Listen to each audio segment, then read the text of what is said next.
Hi Dad, today one of my friends asked me a question at school, and I want you to answer it. What is that question, my son? He asked me, what is the name of Christian God? It's a very good question, which you should know for sure as a Christian. Then please tell me Dad, I want to know and be sure about it. Then let's read our holy book. The book of Jehovah. And God said, moreover unto Moses, thus shalt thou say unto the children of Israel, Jehovah, God of your fathers, God of Abraham, the God of Isaac, and the God of Jacob, hath sent me unto you. This is my name forever, and this is my memorial unto all generations. Isaiah 42:8 says, I am Jehovah. That is my name. Notice, dear son, our God himself declared his holy name as Jehovah. Hence we believe only in God Jehovah.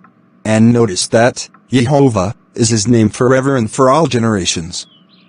He is never going to change his name. Thank you Dad, for giving me the answer from our holy book. The book of Jehovah.